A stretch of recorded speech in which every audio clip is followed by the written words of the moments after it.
Assalamualaikum warahmatullahi wabarakatuh. My name is Maratu Solihah, NPM 1761136, and I will explain about the model of the word English and the first article from Mr. Susanto.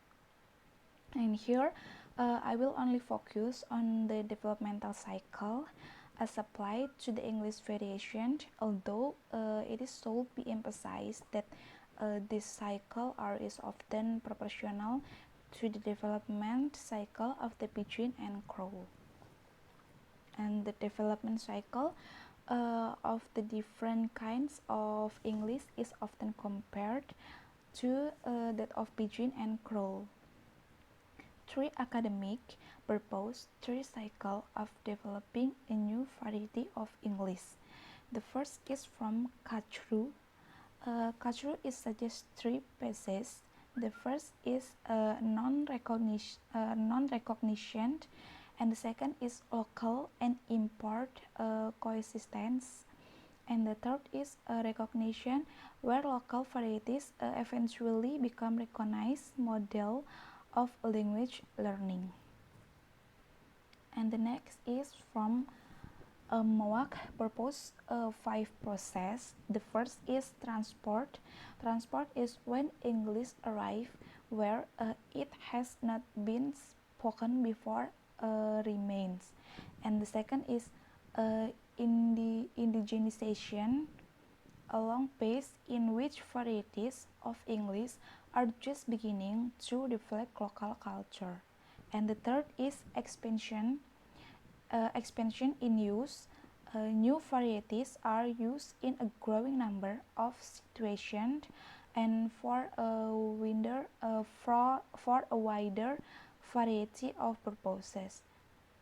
And the fourth is institutionalization, use of local varieties as a model language learning in schools. And the last from WAC is decline, or only applicable in certain countries in Malaysia or Philippines, where increased official promotion of local languages has resulted in a decrease in the variety of English.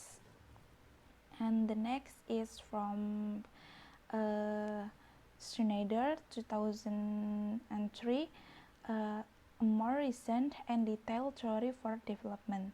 The first is a foundation. When English comes into use in previously non-English speakers countries, and usually through settlement. And the second is exonormative or exonormative stabilization. The pronouns variance is modeled on the variance imported by the settlers. And the third is nativization. The most important and dynamic base sees the formation of a new identity by combining imported STL or settled varieties in local or native IDG varieties, which product the heaviest effect on the restructuring of the English language itself, and especially at the vocabulary or grammar level. And the fourth is endonormative stabilization.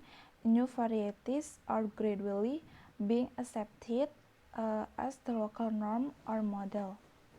And the last from Schneider 2003 is differentiation.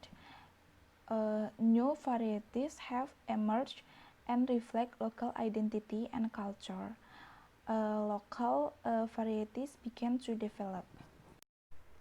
Readers will note that scholars agree on many areas, and the many pieces that a scholar identifies reflect other pieces. There are also a number of different terms referring to the same idea. The three cycles above suggest that spoken variations can change over time through contact with local language and culture, gradually developing into more distinct varieties. These models address the process taking place in countries, but new varieties can also develop in a significant country in English speakers.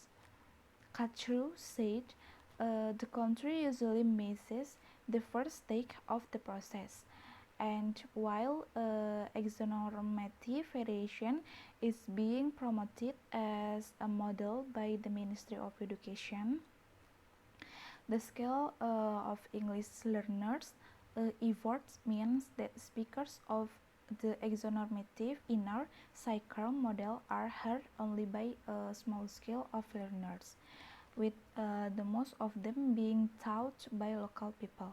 Thank you. Wassalamualaikum warahmatullahi wabarakatuh.